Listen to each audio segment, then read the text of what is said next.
Some Muslims make the claim that Christianity is not true because there are so many denominations. But what about Islam? There are different sects in Islam as well. You have Sunni and you have Shia. And even among the Sunni, they don't all agree on everything. They have different ways of doing things, different ways of interpreting the Quran and the Hadiths. And the Shia have different ways of looking at things as well amongst themselves. But why is there a division? Why are there different sects in Islam today? I'm going to answer that question at the end of this video. Now let's take a look at the history of the division in Islam. Today there are more than 1.5 billion Muslims living across the globe, with Muslim majority countries spreading from Morocco to Indonesia. But just like virtually all other religions, Islam is not united and has branches interpreting the Quran and matters related to political events in the history of Islam in a different way. The two main denominations of Islam are Sunnism and Shiism, with Sunnis making up 85 to 90% of the Muslim population. But how did the split in the Muslim world happen? We need to start our story with Ali ibn Abi Talib, one of the most important people in the history of Islam. Ali was born in Mecca in the powerful Hashimi clan and was a cousin of the Muslim prophet Muhammad. They had a strong bond, as Ali's father had raised Muhammad when he became orphaned, and later Ali would live in Muhammad's household. When in 610 AD Muhammad proclaimed his prophethood, Ali was one of the first people to accept Islam and recognize Muhammad as the prophet. But Muhammad's proselytizing was not initially popular among the polytheistic Meccans, and he and the early Muslims had been oppressed. The rumors of a plot against Muhammad were spreading, forcing him to leave Mecca for Medina with the majority of his followers in 622, which was called Hijra, the migration, an event so momentous that the new Islamic calendar starts with that day. Initially, Ali stayed behind to return people the possessions they had entrusted upon the Prophet for safekeeping, but very soon he joined other Muslims in Medina, and in 623 married Muhammad's daughter Fatima Zahra, becoming one of the most trusted companions of Muhammad. Known in the Muslim community for wisdom and fairness, he earned the nickname Asad Allah, the Lion of God, for his military exploits and courage on the battlefield. By 631, the Islamic community, the Ummah, had been able to assert control over Mecca and large swaths of the Arabian Peninsula and was already a formidable force. But who was going to succeed aging Muhammad? So this video from Kings and Generals sets up the root of the problem in Islam, why their division.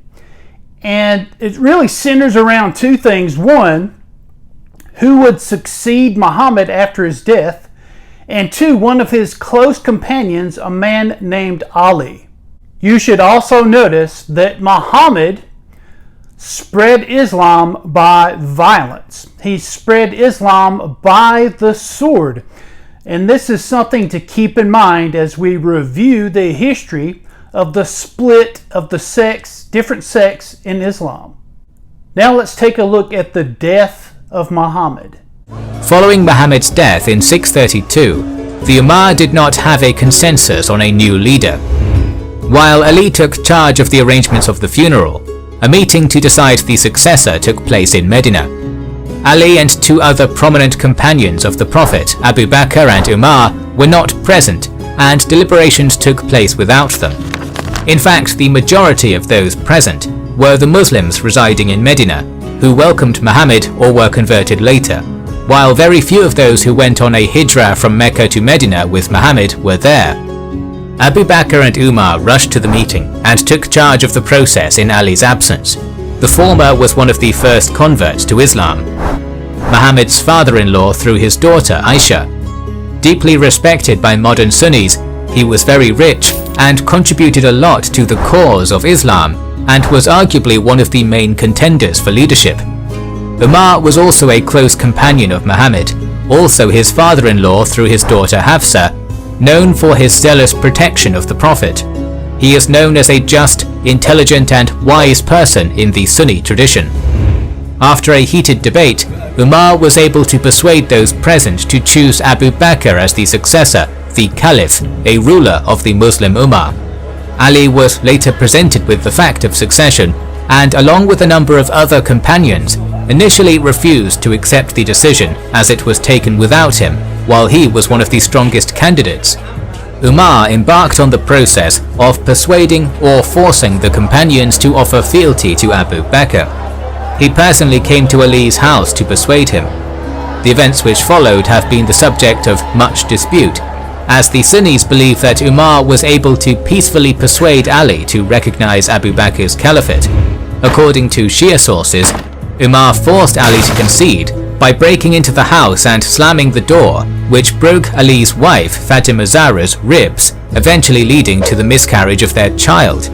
Ali himself was tied with a rope to force his allegiance.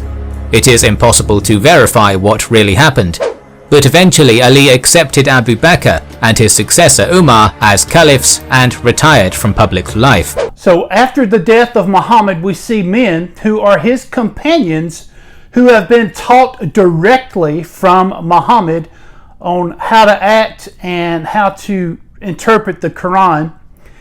We see a power grab between Abu Bakr and Umar against Ali.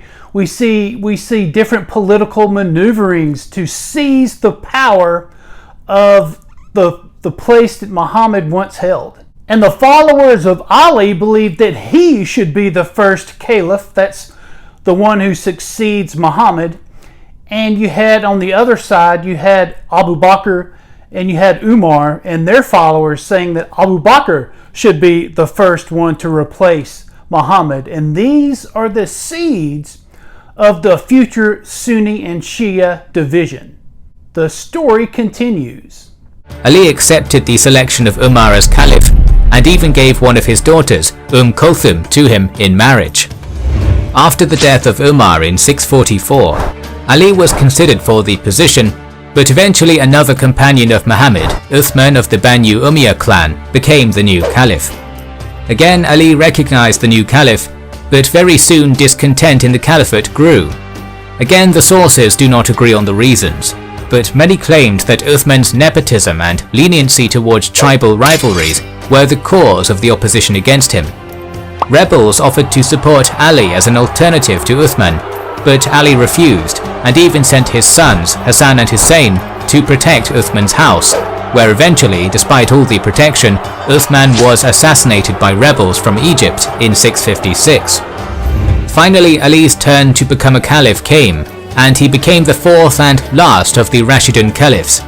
But his election was not smooth, and he became a caliph amidst very tumultuous times.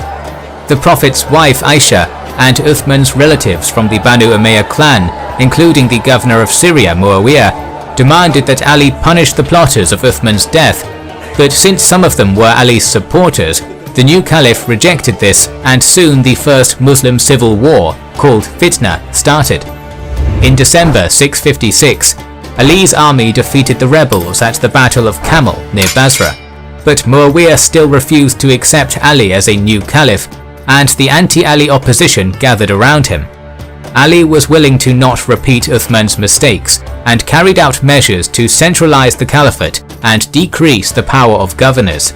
The two men assembled their armies and confronted each other at Siffin on the Euphrates in 657.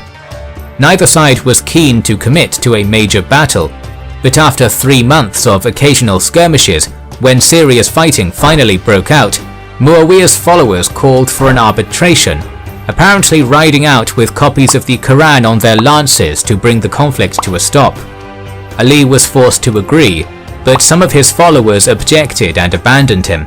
They became known as the Kharijis, from the Arabic verb kharaja, to leave, because they left Ali's army. According to the arbitration, which took place at Adrur in 658 or 659, it was ruled that both Ali and Muawiyah should relinquish their claims, and the Muslim Ummah should have a chance to choose their own ruler. Ali rejected this ruling, and the stalemate continued as Muawiyah's supporters proclaimed him a caliph in Damascus in 660. The following year, Ali was assassinated by the Kharijis while praying in the mosque at Kufa. Ali's son Hassan was proclaimed a new caliph in Kufa, which became the capital during Ali's short reign. But Muawiyah had a far stronger army. Thus Hassan stepped down as a caliph in order to avoid further bloodshed, and a treaty between the sides was signed. Notice the wars, notice the rebellion, notice the violence, notice the deception. All of these things taking place just years after the death of Muhammad among his own students. I think they have learned from the best. They learned how to do Islam by Muhammad. They learned from Muhammad that violence and war was the way to propagate the religion of Islam. And we see Islam spread among the first two caliphs that stretched all over the Middle East, in parts of Persia and North Africa from when Abu Bakr and Umar were the caliphs. And they spread Islam by the sword through violence. And it's my contention, and pretty much everyone's contention that reads the history, that they learned from Muhammad how to spread Islam. So Ali once again is passed over, not only from Abu Bakr, not only did he pass him over, not only did Umar pass him over, but a man named Uthman also passed over Ali. And Ali, his family and his followers always contended that he should have been the first caliph. So once Ali becomes the caliph, the fourth caliph, the civil war starts to erupt. Let's let the story continue. According to the treaty, Hassan accepted Muawiyah as a caliph under the condition that he would act in accordance with Islam. Muawiyah would not appoint a successor, and a new caliph should be elected by the Electoral Council, Shura.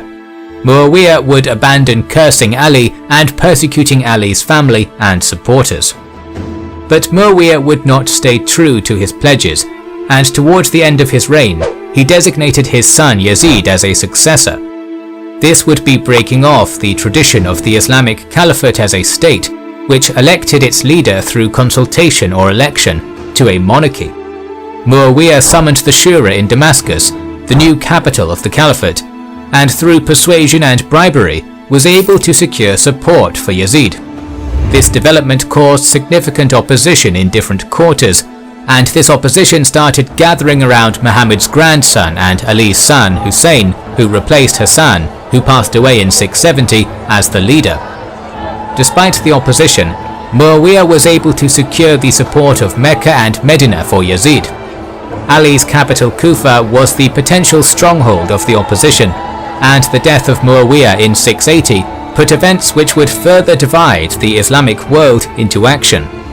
Following Muawiyah's death, Yazid became the new caliph and immediately demanded allegiance of Hussein. Yazid's envoy could not persuade Hussein to do this and was afraid of killing him, since Hussein was the Prophet's grandson. Around the same time, the people of the city of Kufa started sending letters to Hussein informing him about their opposition to the Umayyad rule, their support for him, and intention to remove Yazid from power and install him instead. The Kufans sided with Ali during the first fitna, continued to support his family by backing Hassan, and were unhappy when he abdicated in favor of Muawiyah. Hussein accepted this call and sent his cousin Muslim ibn Aqil to Kufa to assess the situation and gather support. Initially, Muslim ibn Aqil was very successful, and he informed Hussein of his progress. Yazid was forced to change the governor of Kufa to defeat the opposition in the city, and the new governor succeeded in doing just that. With support dwindling, Muslim ibn Aqil decided to carry out a revolt before Hussein's arrival, but it was defeated. Hussein did not know about this, and in September of 680 started his journey towards Kufa with around 50 men and his family members.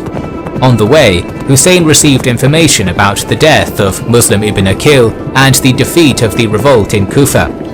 He called on those who joined him on the way to leave, understanding the futility of his attempt to challenge Yazid. Very soon Yazid's forces confronted Hussein, and an envoy of Kufa's new governor told Hussein to come with him or turn back and go anywhere but Medina. Hussein refused and continued on his path with the envoy's forces accompanying him. So the treaty was broken, and violence and deception and bribery took hold of the Islamic community to put the next caliph in charge. And then a second civil war breaks out between the followers of Ali, his family, and other Muslims, just contending about who should be the man in charge. So we have civil war, we have violence, we have assassinations, and again, it's my contention that they were not doing wrong according to Islam. They were following in Muhammad's footsteps on how to propagate Islam, how to seize power, and how to enforce Sharia law on subjugated peoples. This is what the first four caliphs were doing. And in this time period, one of the most important events in the history of Islam takes place. And that's the Battle of Karbala. And in this so-called battle, it was really a massacre where Ali's family was pretty much wiped out and his followers. And the Shiites today, Shia Muslims, still remember this time. And really, that's where the divide began to happen in Islam. The Sunnis believe they were the true Islam, and the Shiites believe they are the true Islam. And that division still goes on today. On the 2nd of October, Hussein reached Karbala and set camp there. On the following day, Yazid sent an additional 4,000 men to confront Hussein. The Umayyad army had orders to prevent Hussein's men from accessing the Euphrates River in order to force them to concede due to lack of water. But 3 days later, Hussein's group was able to access water, creating a stalemate. For over a week, Yazid's officials had tried to persuade Hussein to accept his fate and pledge allegiance to Yazid, since they understood the consequences of attacking the Prophet's grandson. Ultimately, Hussein refused the offers of Yazid, and on the 10th of October, the Umayyad army approached Hussein's camp and both sides took their battle positions. Hussein's companions fought valiantly, but the forces were extremely uneven. He and his men were massacred. This included 7 sons of Ali, including Hussein himself, 2 of Hussein's sons, 3 sons of his brother Hassan, and the other grandchildren of Ali. Many from the Prophet's family were killed. This was a final straw, completing the schism. Now keep in mind, I have yet to answer the reason why this split came about. Why in the world do the Sunnis and the Shias exist today? So some Muslims may contend that this is ancient history. This all happened in the past. Well, let's look at recent history of the Sunni and Shia split. Forces battling against the so-called Islamic State are not the Iraqi army, but a volunteer Shia militia called the Salam Brigade. Shia militias are fighting really hard to stop the advance of the so-called Islamic State militants who are just behind this hill. Shia militias are an effective force on the ground, but their role in this conflict is pretty controversial given the fears of sectarian tensions in Iraq. There has been a split in Islam for 1,400 years, and both sides have been killing each other for 1,400 years. There has been a civil war in Islam for 1,400 years, and it still goes on today. There is no unity in Islam, despite what you have been told, my dear Muslim friends. Just look at the news. Just look at history.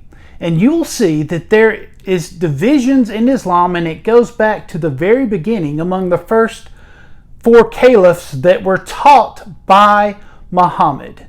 So keep in mind, the first 4 caliphs were just following the example of how to propagate Islam from Muhammad. It's through violence. It's through the sword. And it's through Sharia law being enforced on local populations and subjugating them under the thumb of Islam. This is how the religion spread from the beginning. But why, again, why is there that division between Sunni and Shia? Just like the violence that is propagated through Islam can be blamed on Muhammad, the reason why there is a split can be blamed on Muhammad as well. Take a look at this. But who was going to succeed aging Muhammad? And this is the root of the split in Islam. As one would expect, Sunni and Shia sources offer different interpretations. On the way back from his last pilgrimage, Muhammad gave a sermon at the Ghadir Kum oasis, took Ali by his hand, and proclaimed that anyone who has me as his Mullah has Ali as his Mullah. Shia theology believes that in Ghadir Kum, the Prophet designated Ali as his successor by calling him Mullah, a polysemous Arabic word with several meanings, one of which is leader or master. Sunnis believe that the Ghadir Kum episode was merely a proclamation of affinity of the Prophet to his loyal companion and son-in-law, and interpret the word Mawla using its second definition, a friend. Another important episode in the succession dispute between the Sunni and Shia theologies is connected to the so-called pen and paper episode. This is considered a genuine hadith, as both Sunni and Shia theologians accept it, but interpret it differently. In Islam, a hadith is a story on the life of Muhammad with religious and legal messages for the Muslim community, and according to this one, a few days before his death, Muhammad asked his companions to bring him pen and paper so that he could write a statement in order to prevent the Ummah from going astray after his death. But one of Muhammad's closest companions, Umar, said, "The Prophet is seriously ill, and we have got Allah's book with us, and that is sufficient for us." This led to a loud dispute in the room in the presence of Muhammad, who got unhappy and called everyone to leave. It is still unclear what the Prophet wanted to write. Shias claim that he intended to designate Ali as his successor, but there's no way to determine this. According to Sunnis, the Prophet did not explicitly designate a successor and left it for the Islamic community to decide. You can blame the Islamic sects on Muhammad himself. The reason why there are sects in Islam today is because Muhammad failed to make things clear upon his death who would take over in his position. So it's Muhammad's fault, just like the false teaching in the Quran can be blamed on Muhammad as well. And Muhammad's biggest fault, besides all the violence and the wars and the subjugating of people and the spreading of Islam by violence, and his ineptness really in allowing the split to happen that still goes on today, his biggest mistake is preaching a false Jesus. Because Muhammad declares that Jesus wasn't Lord, that he never died by crucifixion for man's sins, and he never rose from the dead. That, my dear Muslim friends, is the biggest error in Islam. Forget the violence, forget the wars, forget all the assassinations and deceptions and ineptness from Muhammad himself. The biggest mistake in Islam is preaching a false Jesus. Now, why is this so important? Because Jesus, the real Jesus, is the only way anyone can be saved, and that includes you, my dear Muslim friend. And the real Jesus is the Lord. He is Yahweh in the flesh. He is the King of Kings and the Lord of Lords, who came to earth specifically to save you from your false religion, your false beliefs, and your sin. And he did that by dying on a cross. But they couldn't keep Jesus dead. They couldn't keep him in the grave. They buried him, and 3 days later, to prove that the message is true, he rose from the dead.